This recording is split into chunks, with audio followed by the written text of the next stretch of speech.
So I just read Roadside Picnic by Arkadi and Boris Strugatski.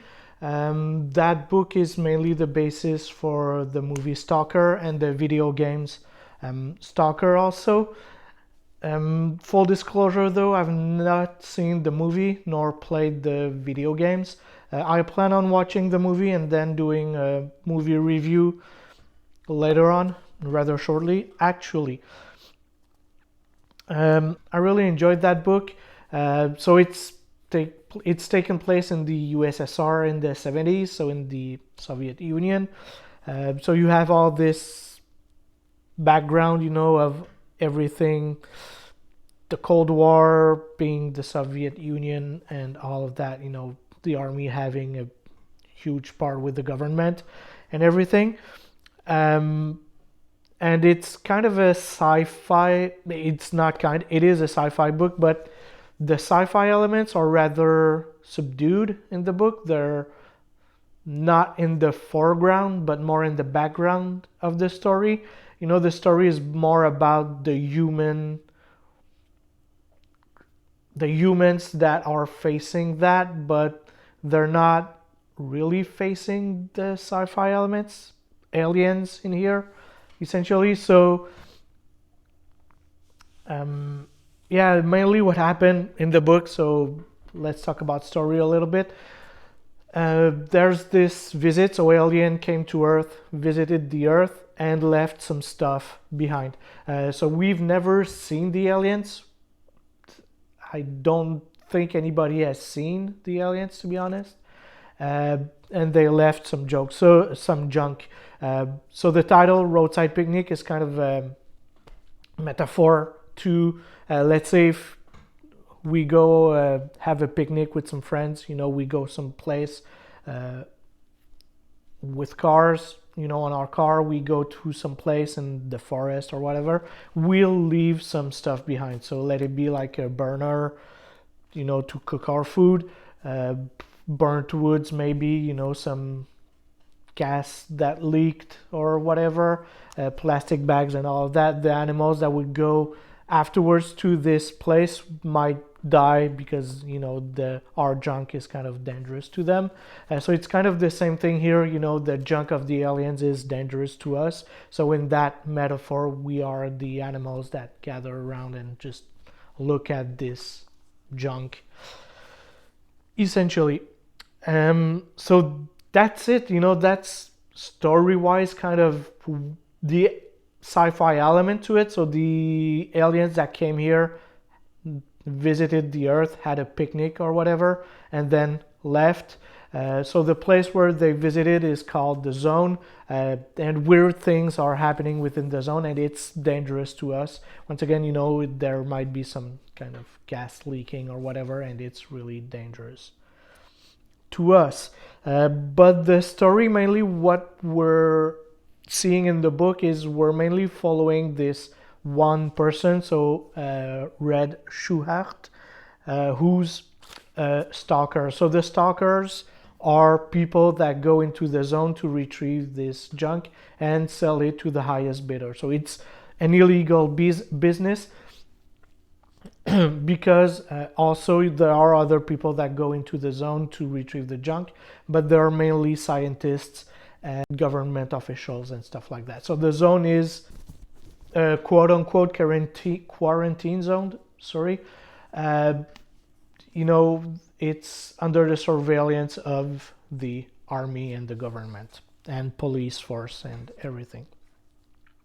So the stalker business is a rather dangerous business to be in, because you can get arrested and serve some time in prison if you get arrested by police or the army. But more than that, the Zone is a very dangerous place, and a lot of stalkers just dies in the Zone. So it's a very dangerous business, once again. We're following other characters, but the main character that we're following is, as I said, Red. And the book is mainly about just, a guy who's trying to get by, with everything that's happening. He's just trying to provide for his family, for his daughter called Monkey, that she's a hairy child that resembles a monkey, long arms and everything. Because also, there are some weird, how can I say it? So the Stalker has these genes, I guess, that, all their children are malformed, or have these weird genetic properties, actually. So yeah, it's not really clear. We don't see other Stalker children. The daughter of Red is mainly the only one that we do see. I think we see other children from Stalkers, but I don't remember them being really described in the book. So that's why I'm saying, like, the only one that we truly see and it's really described is the daughter of Red, who's monkey, as I said once again.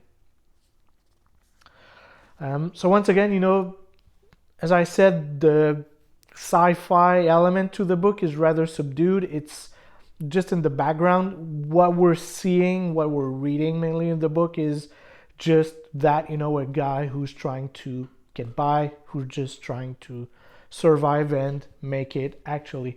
Which in a way reminded me of another book I read a while ago, actually. Now on Earth by Jim Thompson. And in that book, it's kind of the same topic of just a guy who's just trying to make it to provide for his family. Now on Earth is set in the 40s in the US, so you have all the war but the war happening at the same time, and he's just trying to make it also in Now on Earth, but also he's trying to make it as a writer and having all these shitty jobs so he can make it as a successful writer, actually. But it's kind of the same topic of just trying to get by, actually, us as humans. But more than this, in Roadside Picnic here, there are some interesting questions that are raised that they're actually not really answered. So if you're looking for a book where you might get philosophical answers or whatever, that's not it. They're just there to raise questions. And there's a lot of questions that are being raised, but I've kind of picked three, not necessarily just picked three, but these are the three that I remembered more. So firstly, it was what is conscience? What defines our conscience? What it is to be conscient, a conscient being. And that, I think, is more prevalent today with the AI business and everything. I really enjoyed that. I think it's a small part in the book, like it's a one line in the book that just asks this question actually, but I don't know why it made such an impression, actually, maybe with all the AI thing, actually. The second question being, what defines intelligence? Also, how smart are we in the grand scheme of things? I mean, on Earth, if we compare to other animals on Earth, we're on the highest level of intelligence. But compared to an alien or another being that is going to come from outer space or whatever, we might just be ants compared to them, but doesn't mean that we're not intelligent enough or whatever. So I really enjoyed that question. And the last one is, and this is kind of the main one from the book, how would we interact with an alien being, but also how would they interact with us? So if on the intelligence scale, if we're at a really low level and they're at a much higher level, and we have limits to our brains. So if we are at the limit of our brain and it's not nearly close to another being, how will they see us? Will they even care? Like, will they just see us as ants or whatever?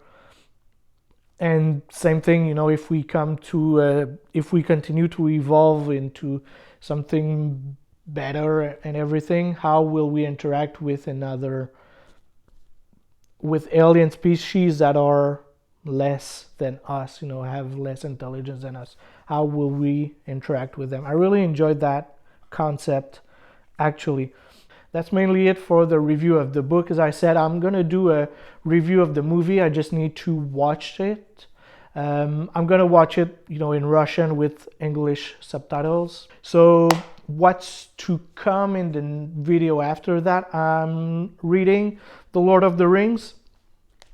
So I'm at book number 3, The Return of the King. I'm kind of struggling with this one. I think it just starts really slowly.